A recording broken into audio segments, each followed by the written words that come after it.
Where are you? Yeah, Bob, I'm here. I locked myself in the john again. You're in there again? How are you in there again? Every week it's something. Well, you got all these great old wrestling magazines. I was reading about the Jose Lothario Terry Funk feud. Okay, turn the handle to the left. To the left. To the left? To the left. I can't get it. I can't get it. Oh, every week. It's the updated wrestling hour.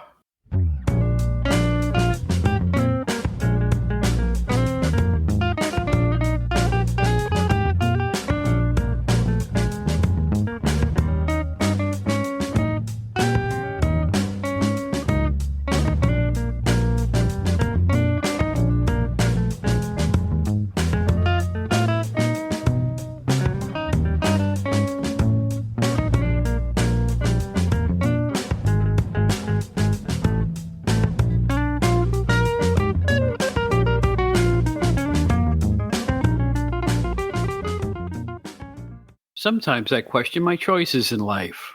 Hi, everybody. My name is Bob Smith, and I'm your humble host, outdated as it were, of the Outdated Wrestling Hour. We're glad to have you back. We're going to have a lot of fun. We're going to look back at the Bruno Sammartino, Larry Zbyszko feud as our topic for this particular show. We have a special guest who knows a lot about it, as much as anybody in the wrestling game. He's a great writer, and we're going to introduce him to you so you get to know him as well. I want to thank everybody for the great response to last week's show with Brian R. Solomon. Just a tremendous response because it was a tremendous show, and he's a tremendous guy. And please look for me on the Shut Up and Wrestle podcast on the Arcadian Vanguard Network. I will be announcing that any moment now as to when that show will come out. So in any event, this particular feud means a lot to me for a lot of different reasons. So let's go back in time and relive together what I consider the greatest build to a feud in the history of professional wrestling. Well, I'm really excited right now because this young man, I got to know him. He actually wrote me a nice letter when we started this podcast, complimenting me about the podcast. And I was thrilled about that, particularly since he's another wrestling journalist and one of the fastest rising ones on the scene today. He writes for Pro Wrestling Stories. He's written for a bunch of other places, and he's talking to us right now from El Salvador. Please welcome Mr. Javier Oist. How are you? Doing great, Bob. Thanks for having me on. I'm outdated as always and proud of it. I'm glad to be here. I don't know how a guy your age could be outdated, but I appreciate you being here. As I'm looking at him, I guess my taste in wrestling. Well, he's sitting in a den or something, and I see a photograph of the Three Stooges fans. So this guy's right up my alley. I'll tell you that right now. So, well, anyway, yeah. I've really enjoyed your work, and the reason I've had you on the show right now is because on my first podcast, I distinctly recall saying I want to do a show about the Bruno Sammartino Larry Zbyszko feud, not so much for the matches on television and the one that culminated at Shea Stadium in 1980, but for the amazing build to that feud. It was slow. It was realistic. It was the most mature, fully realized thing I've ever seen. And to find out that Bruno Sammartino came up with the whole idea knocks me out. How did you get the idea to write about this particular moment in wrestling history?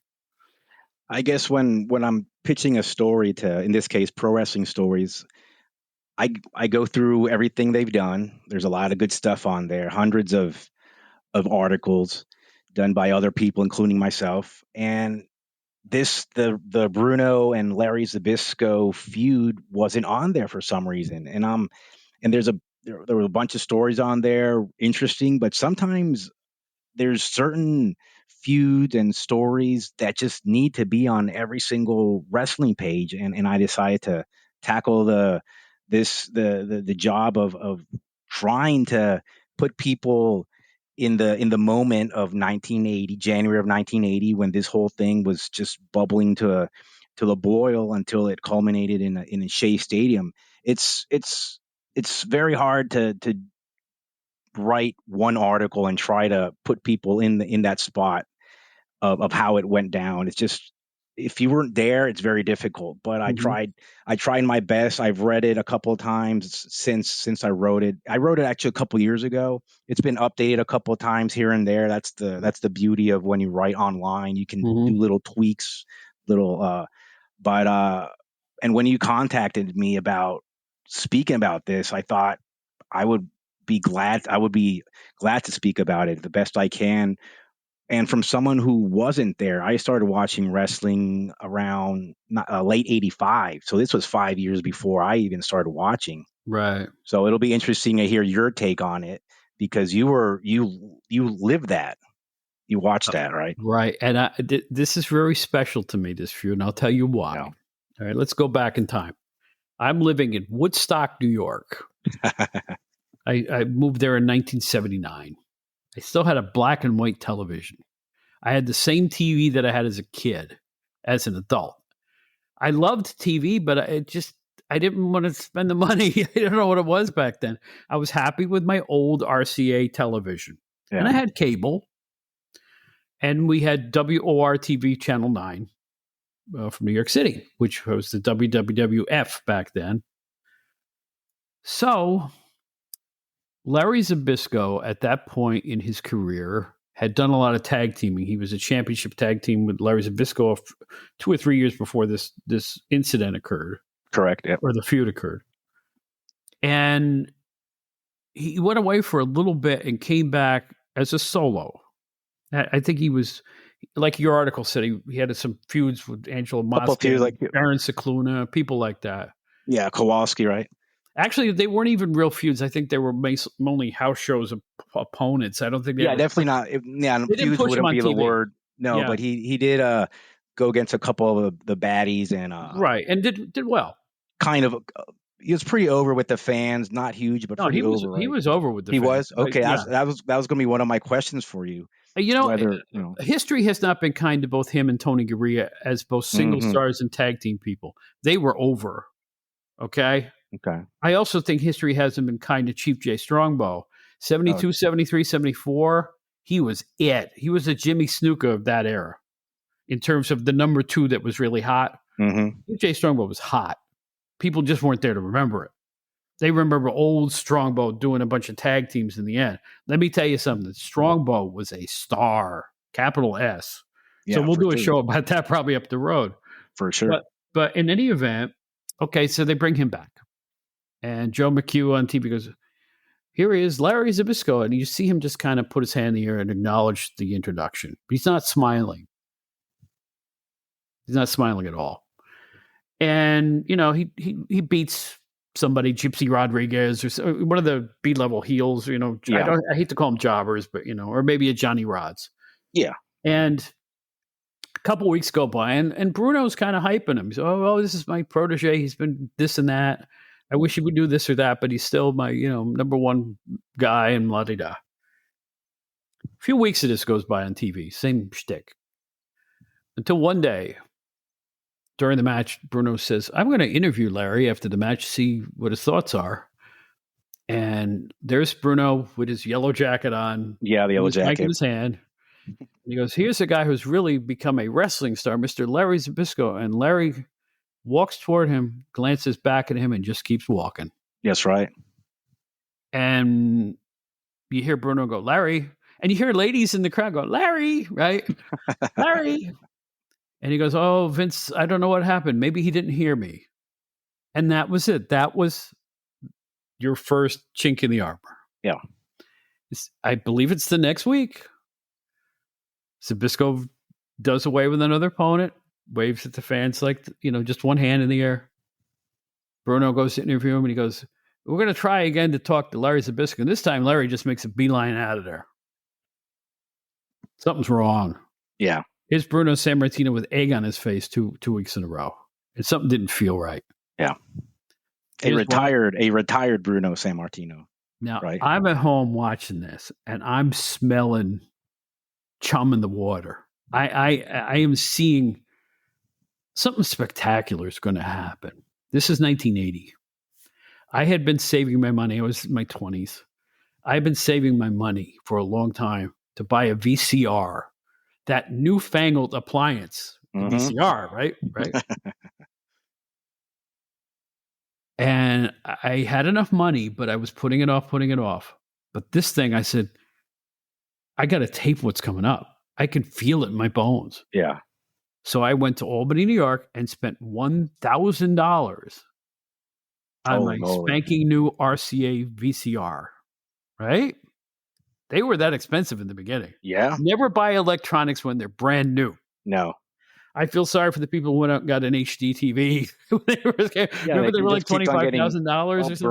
Upgrades and upgrades, right? So anyway, I invested in a VCR at my voice to God's ear because I wanted to get this stuff on tape. I could feel something brewing. And the first thing I would tape every week at midnight was WWF wrestling. Nice. So anyway, I've got my VCR. And back then, this big honking 50-pound machine that would top load, bang, crash. Oh, the top loader. Yeah, and it had one feature. It had a long white cable that would pause. And it was connected to the VCR running across the room. It was chunk.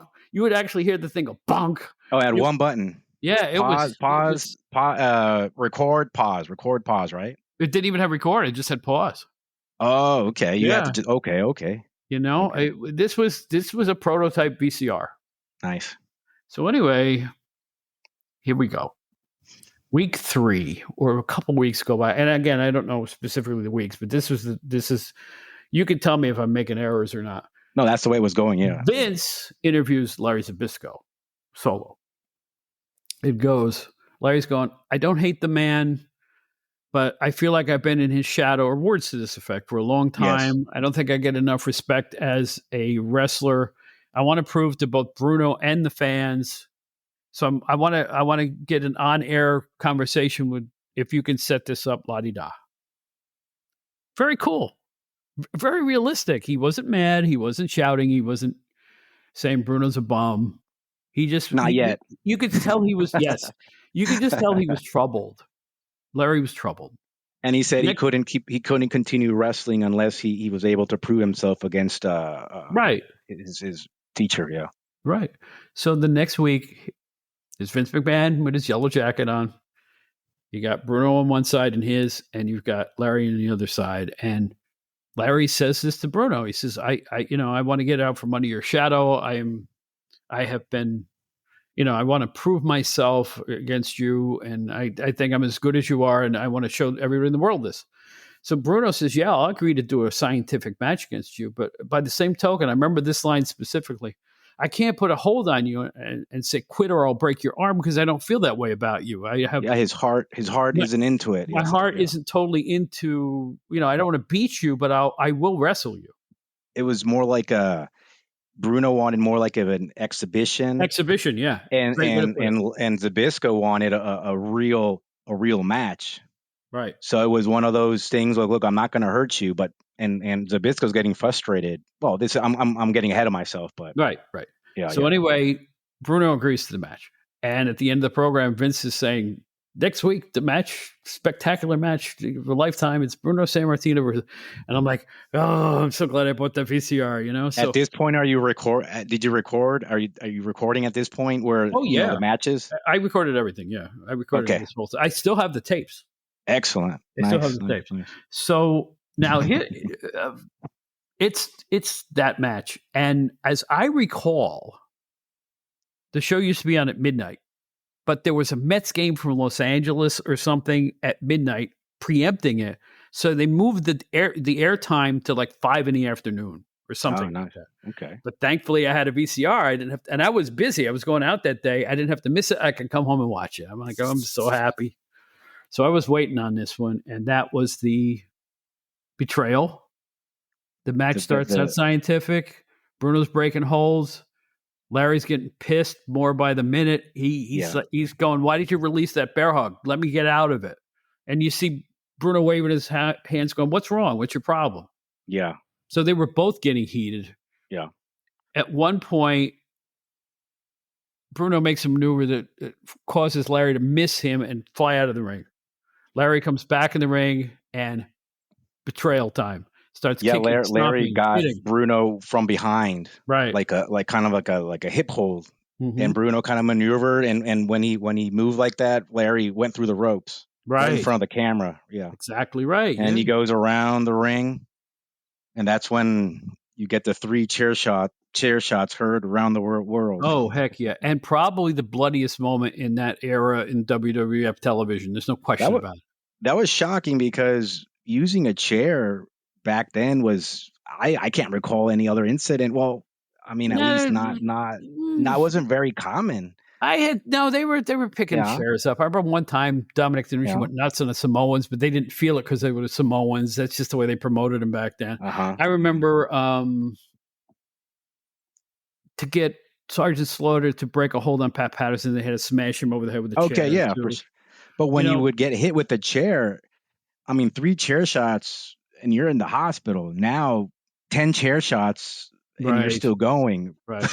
You So, notice nobody gets hit in the noggin anymore either. So, no, because of the concussion, yeah. right, yeah, they're worried about that, and that rightfully so. And So Bruno got anyway, hit with a wooden chair.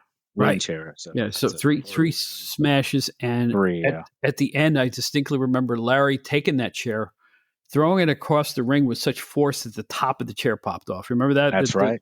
the top of the chair goes flying across the ring. Yeah. This looked real. This looked good. This was incredible. And everybody who's seen that match, again, if you saw the build, I think it really helps to understand why Larry did what he did, why Bruno was so shocked, and so on and so forth. Next week comes on, right?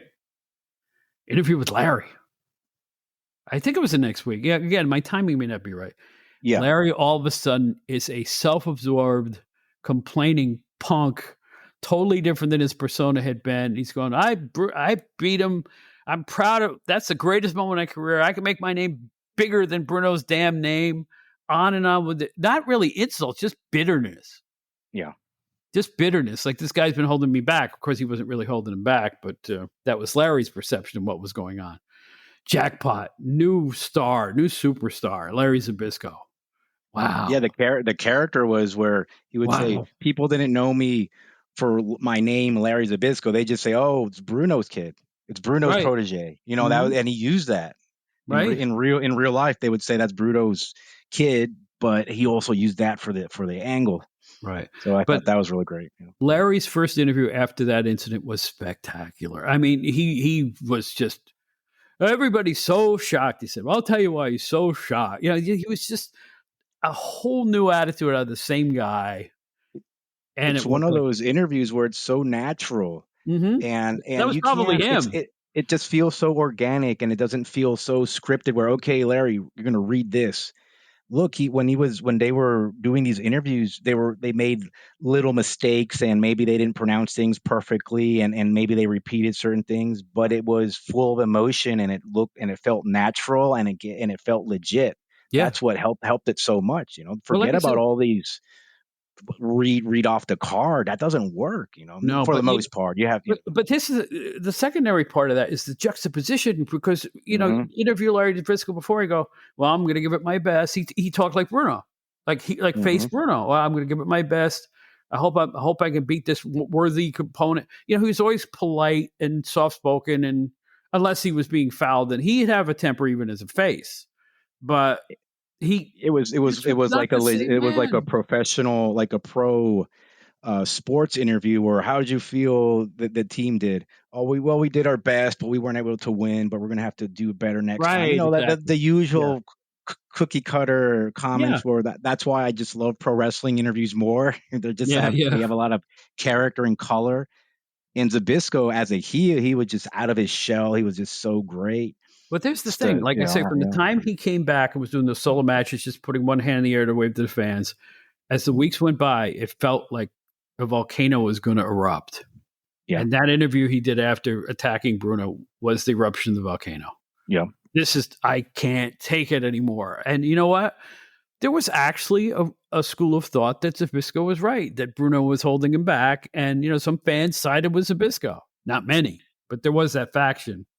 It was the beginning of maybe people cheering for the bad guy, right? Just a little. Yeah. I mean, Superstar Graham started that too. True. and with a personality like Zbyszko, it just fit right in that mold, So anyway, more things happened. There were local matches. There was a match between Zbyszko and Sammartino at MSG at Madison Square Garden, where Larry won by DQ when Larry got his foot caught in the ropes and Bruno was strangling him and he wouldn't break the hold.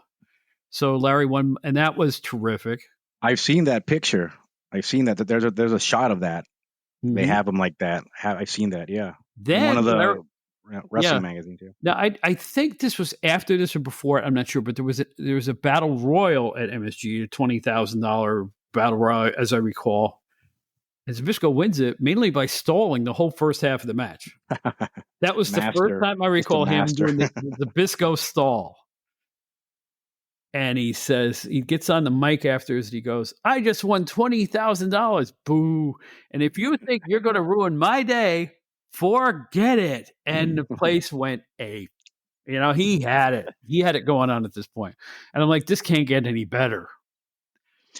Then, go ahead. Then on the local program, I don't know if this was shown on all the affiliates, but they had the signing of the contract for the steel cage rematch. Of course, let's not forget that they also did spots all over the East, similar things, DQs and, Yeah, never a clear-cut winner, always some kind of DQ. The Shea Stadium was the blow-off. And there they are. I think Phil Zacko was sitting at the table with the longtime promoter, and Vince was there. And Larry's spouting off. He goes, "You want me to sign it? I'll sign it. And, he's not signing it. And Larry goes, "Sign it, Judas." And, Judas. The height was, oh my gosh. Mixed in there now, my memory is percolating now. There was a solo interview with McMahon and Bruno in an empty arena. For years. They were presenting the match, right? They were presenting the match. It was just they were repeating what happened. Right. For the next week, they were showing people this is what happened, and Bruno next to Vince as a commentator with their yellow jackets. Well, no, this was even a different thing. I thought it was just in New York, but it was just Bruno and Vince in an empty arena, and that's where Bruno talks about Judas and the Frankenstein I created, and no one's ever going to remember Zbyszko after I'm done with him. And I just remember him going, I deprived my whole family. I took time out of my career to help train this man. 6 to 8 years, he said. Yeah. So it's just perfect. This is great perfect. Stuff. This is the best build for anything I've ever seen. I still feel this way to this day. I don't know how much of the tape you had an opportunity to see other than the blow off and TV. How much of this tape did you?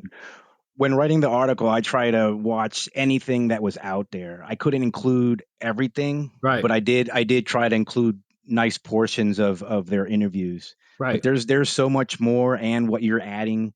But I think I got maybe, let's say 65 to 70% of what happened. You did a great job in that article. That's why I was so excited about it, because you did capture most of what happened. But again, there were different markets with different interviews and different, events. Yeah. I'm sure there's stuff I'm leaving out, but I'm just basing it off the New York feed on Channel 9. And there was even more. It's the day of the card at Shea Stadium. And again, wrestling is on at 5:00. I don't know if the Mets were on the West Coast again, but wrestling's on at 5:00. And they had a match where Zbyszko attacked his former tag team partner, Tony Garea. Okay. So he beats Garea up. They run Zbyszko off. Getting Bruno more heat, as if he needed more heat.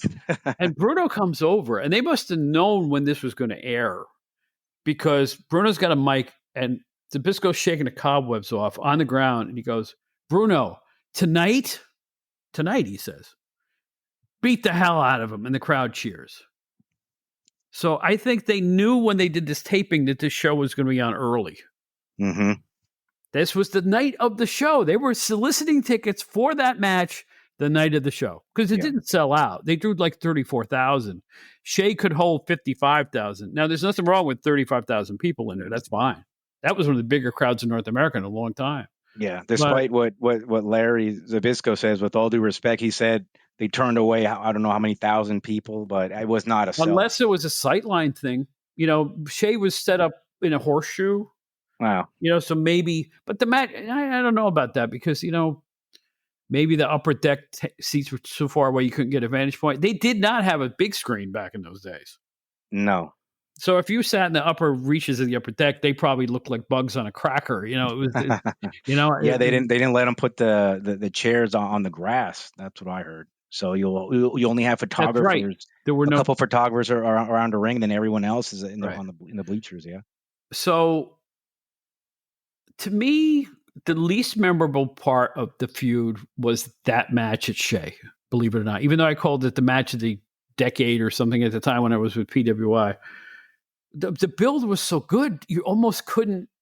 Bruno got his revenge by escaping the cage, and he had an all torn up arm from getting, cut up against the cage. Larry almost seemed like he tried to reconcile, according to some people. I didn't look at it that way. Oh, you mean at after the end of the match? Yeah.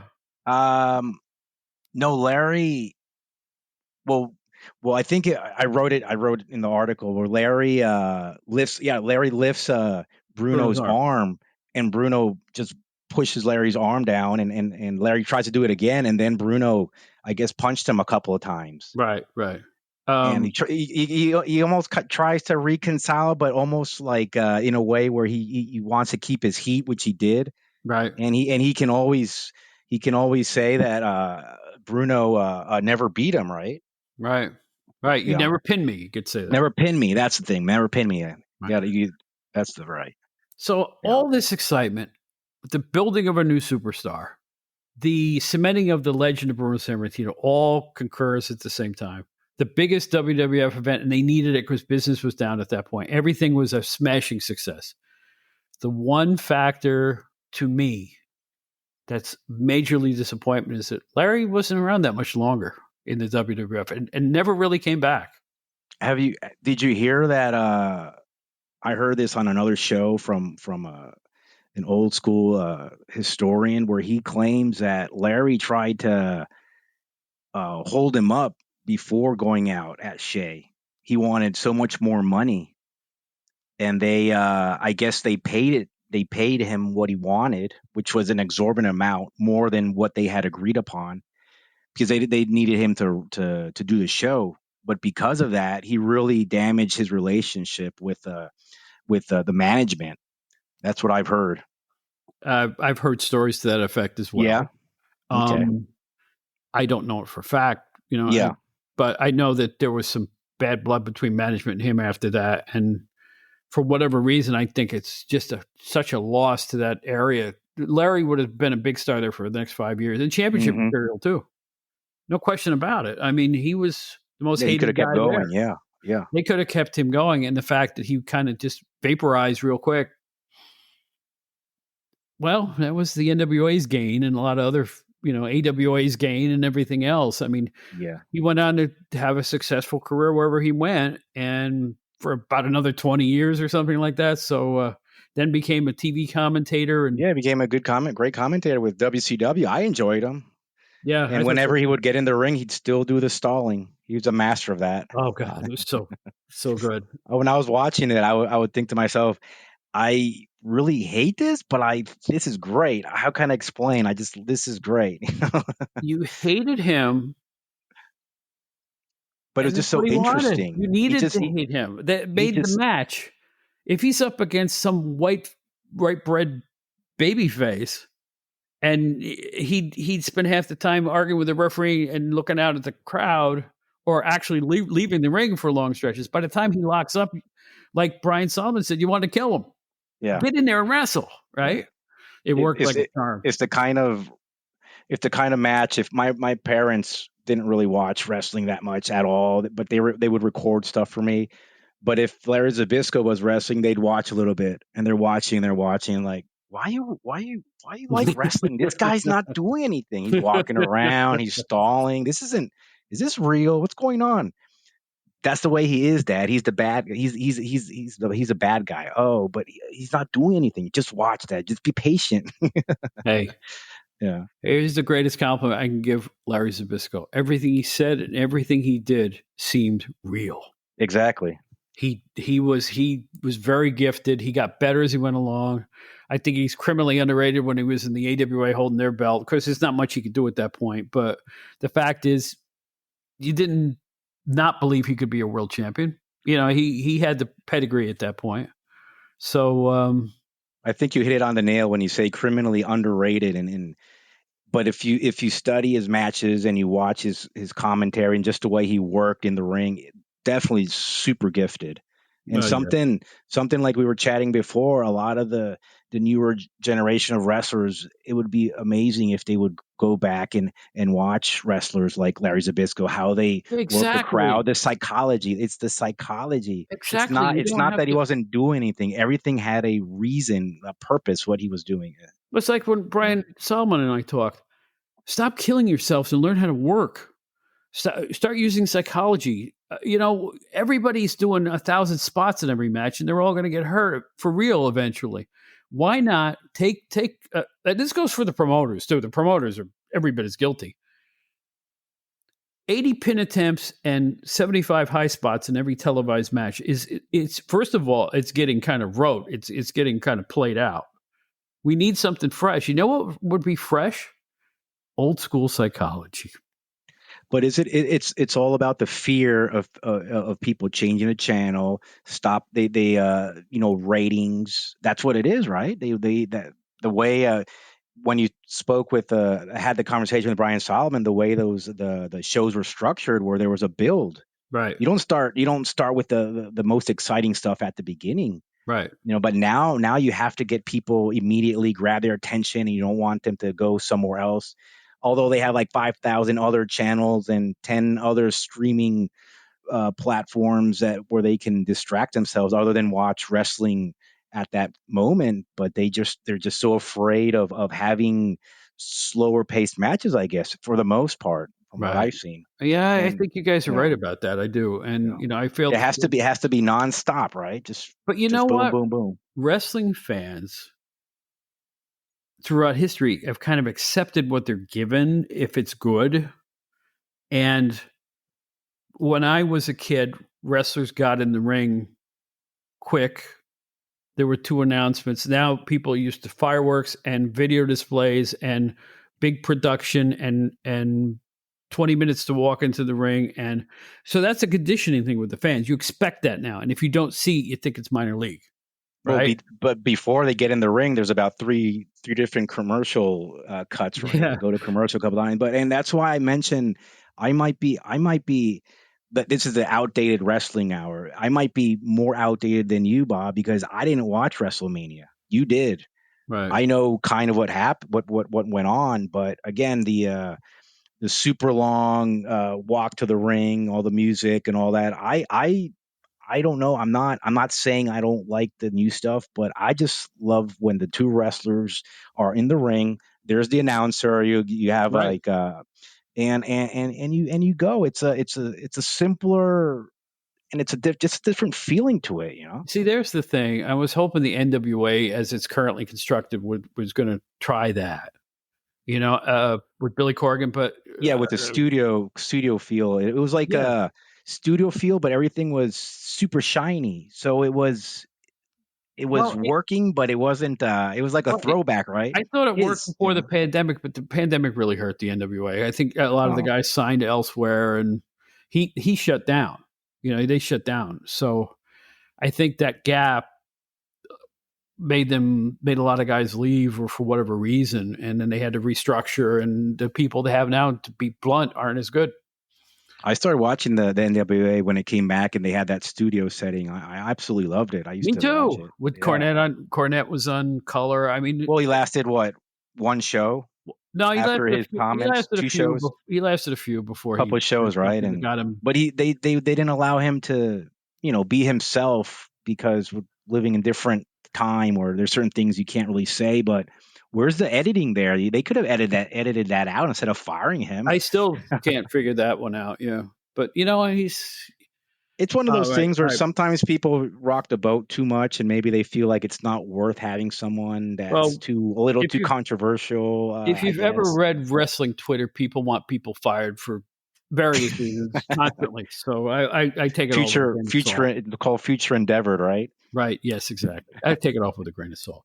So thank you for going through the Bruno Blair. And for anybody out there listening to the sound of our voices, dig up the tapes, go online, go to Peacock. Peacock, believe it or not, has that betrayal match in its entirety uncensored.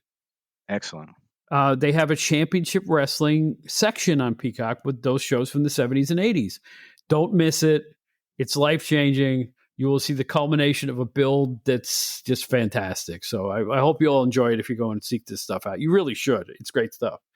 So now we'll get on to you, my friend. I'm impressed with your writing. I'm impressed with you've written for Slam Wrestling, which is my favorite wrestling website in the world, which I think is a great accomplishment. Tell me, how'd you get into this stuff and where are you going? What are you doing?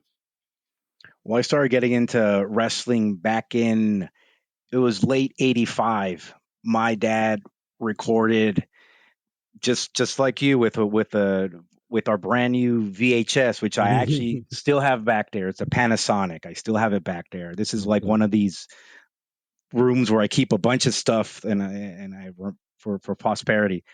So he handed me a tape on Sunday morning and it said Saturday night's main event on it. And I said, "What is this?" "I just watch it."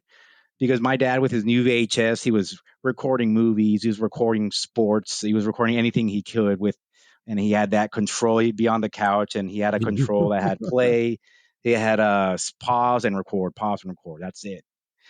So he handed me a tape. I started watching it Sunday morning, and it just blew me away. Just the intro, and you had Hulk Hogan, you had Hillbilly Jim, King Kong Bundy, Roddy Piper Roddy Piper, just Right.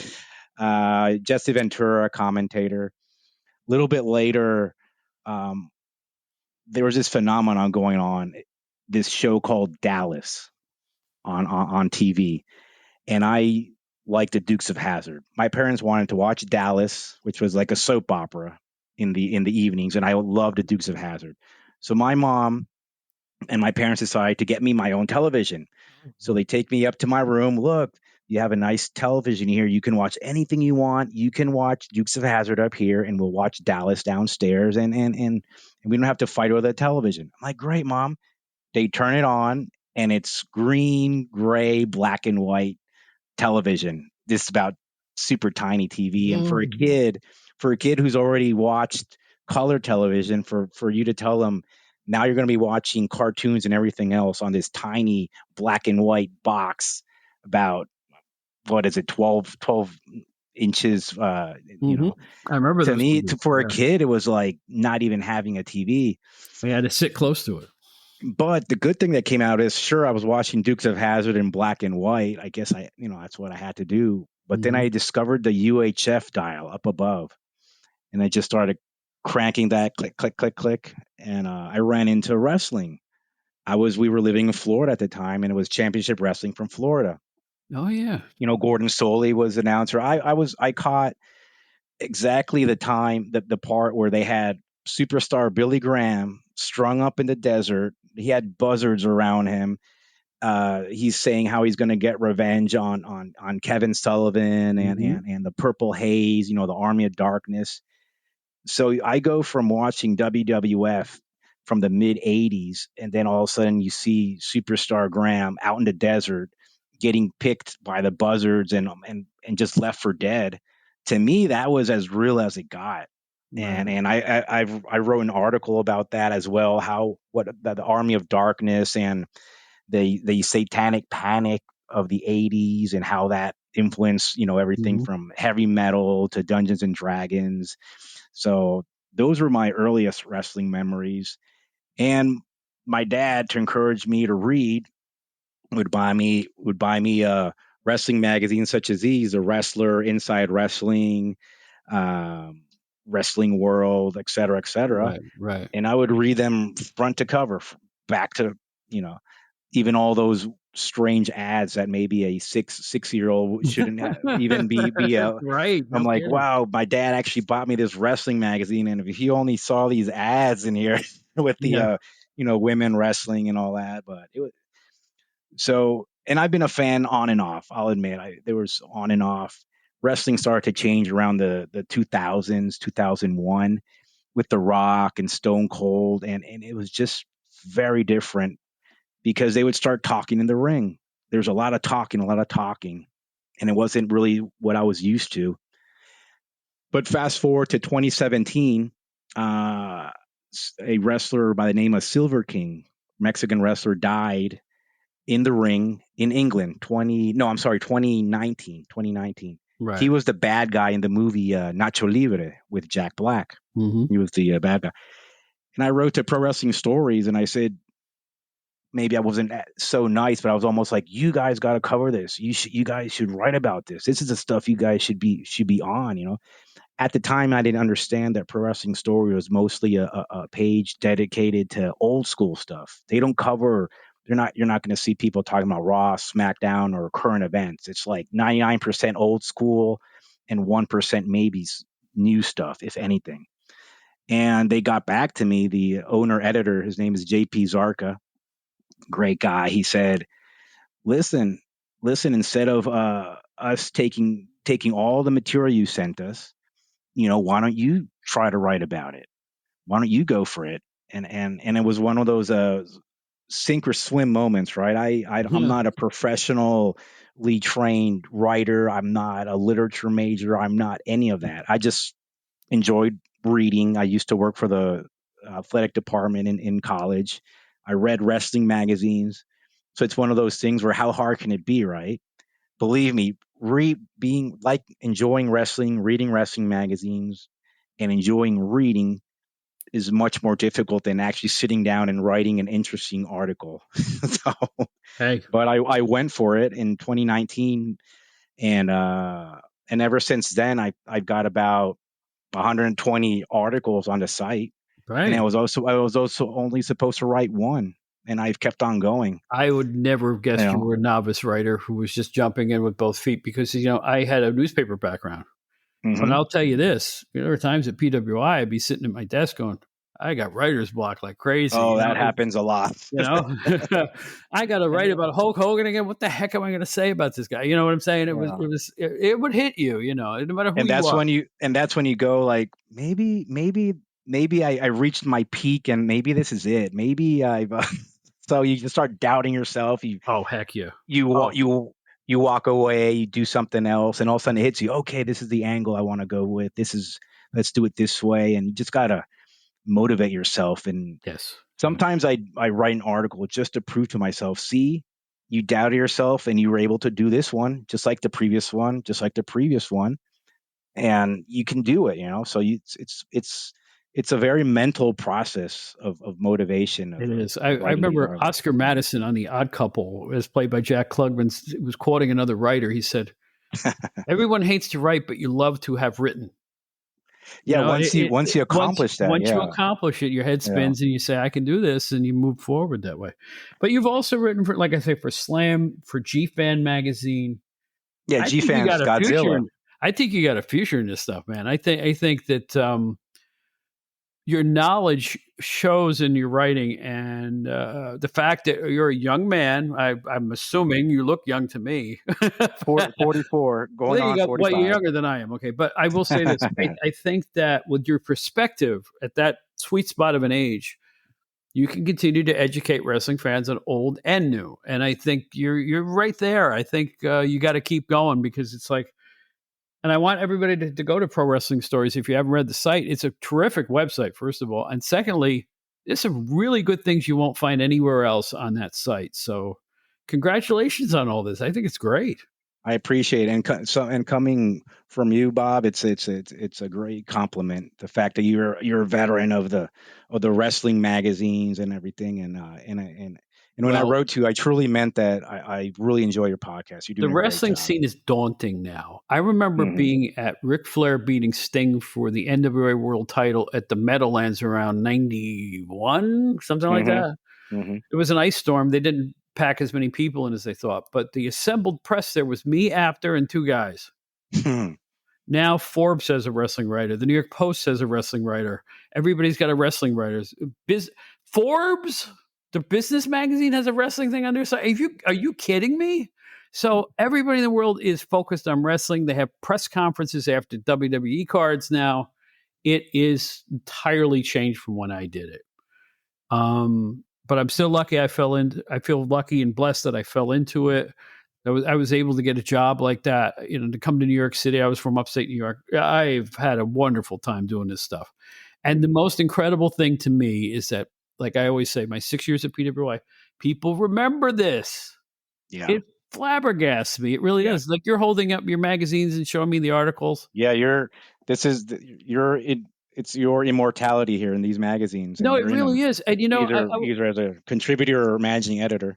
I was telling Brian Solomon, I kind of shoved the whole part of my life in a drawer and forgot about it. And I shouldn't have done that. I should have at least kept my nose somewhere where I could continue to write about wrestling.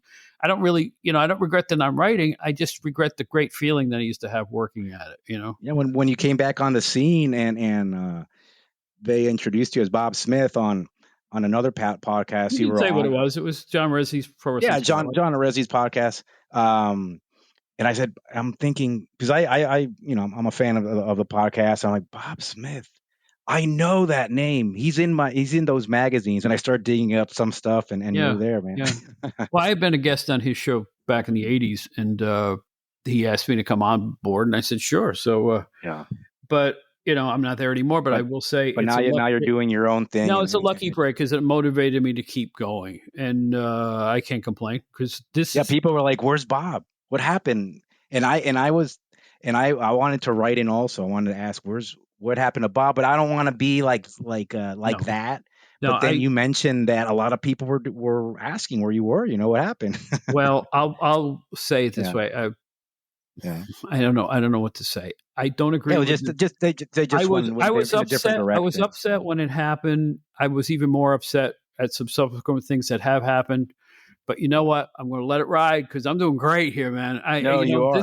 This has exceeded my wildest expectations. I said on an earlier podcast, I never get more successful than I am right now. I'm thrilled. I am having a great time. It makes me feel younger. I feel energetic. This is like winning the lottery in a way. It's a weird feeling. It's just it. I guess the way to put it is that it validates my work, from the old days, that it had meaning to people. People enjoyed it. They look back on it with fondness. That is an incredible feeling. I know what old rock stars feel like now. You know what I'm saying? It's like, I heard Burton Cummings of the Guess Who say, people, I go to concerts and I see 8-year-old kids and 70-year-old women mouthing the words to my songs. And it's an incredible feeling, that people remember me after all 50 years on stage. I feel the same way in kind of a way. It's like, it amazes me that people enjoyed it to such an extent. They remember who I am. They followed me to this podcast. How can I not be happy as a clam doing this, And you know what? When I was in college, I wanted to be in radio. I never got a chance to do it. Now, as an old fart, I can be on this type of radio. So why not? And 30 years later, people are still like, hey, why am I so low on that first PWI 500? You're probably not kidding about that. I could verify that. Now with the kayfabe veil gone, who was in charge of that first PWI 500? Oh, it's a guy named Bob Smith. He has a show. You should let him know. You probably just opened a huge can of worms. Here comes everybody in the sun to complain at me. You bum, you. Why did I go to 170? I had Chris Candido 91. I'm in Memphis. He goes, why did I go down 40 spots? And I went, hamina. Yeah. I didn't think people would take that thing as seriously as they ended up doing, to be honest with you. And boy, did they. Yeah, somewhere back there, I think I have the I remember PWI Diamond Dallas Page was griping at me at one point. A lot of people. He had left the scene, so he wasn't on the list.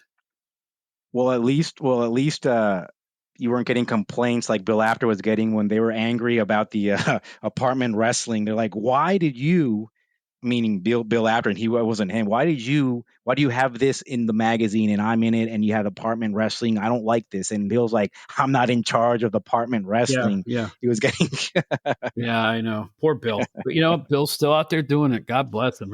He's still he's part of the scene even to this day, which is, you know what? That's his life and it should be. It really should. And you're part of the scene also, and if anyone should remain part of the scene, is you. And the best part is that you're enjoying yourself.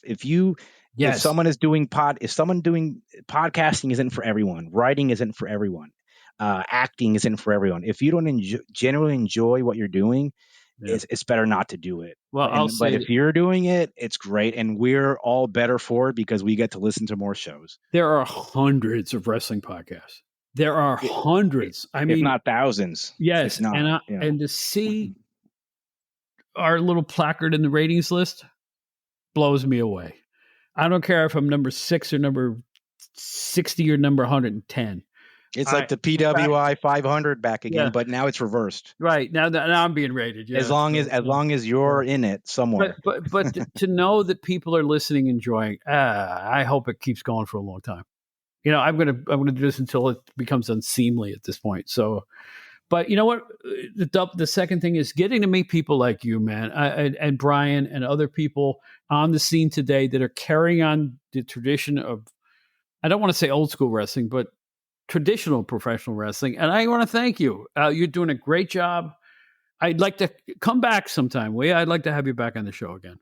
Sure. You let me know and we'll make it happen. You book it, I'll be there. Thanks for that letter that you wrote to me at outdatedwrestling@gmail.com, expressing all that to me. I really appreciated that. It knocked me out. You were so complimentary about the show and the fact that you enjoyed me on the old podcast, and you know what it means. That's the kind of validation that makes the whole job worthwhile. So thank you. There's a handful of things in life that truly bring joy to me and help me relax and just help me get on with my day or sleep better at night. And your show is one of them. And that's the truth. So I said, the least I can do is write to Bob and say he's doing a great job. And I said, just in case, here's my work down at the bottom, but the email came from the heart, and you're doing a fantastic job, Bob. And we're all better for it because we get to enjoy more shows. Well, thanks. Well, anyway, this is Javier Oist. He is on Pro Wrestling Stories. Get there, read it. You'll be a fan just like I am. Thank you for coming on the show, man. This was a blast. And thanks for your memories of Bruno Larry, my favorite feud of all time. Thanks for having me. My pleasure. My pleasure, too. Thank you. Been a tremendous experience. Old friends, new friends, history, new stuff. We're having a great time with the Outdated Wrestling Hour, and we hope you are too. Check out our old shows if you haven't heard them all. We're at every podcast platform you can think of, and look forward to some really great guests. I've had a lot of people agree, including the great Craig Peters, my compadre with PWI, who is going to be our next interview subject, so look for that as well. We have a lot of stuff to go over here, including the fact that our opening and closing theme is Hold On a Sec by Brian Tio, a great guitar player. I'm going to play the entire song at the end because I like it. That's the only reason. It's only 2 minutes long, and I think you'll get into the groove with me, baby. You know what I'm saying, baby? So good, baby. Also, we have other commercial announcements to make. Our Facebook is Robert Smith. Our Twitter is Bob Smith NYC. We have a website devoted exclusively to this podcast. It's outdatedwrestlinghour.buzzsprout.com. Our email, which you can write to us, say anything you want to say, ask any questions you want to ask. It's outdatedwrestling@gmail.com. We come on every Friday. If you know where to get podcasts, you know where to come. And we really appreciate everybody listening every show. This has been a great experience. We got so much good stuff coming up, too. You don't want to miss it. So until next time, this is former PWI hack Bob Smith quoting the great former AWA world champion Larry Zbyszko. Shut up, you spudheads.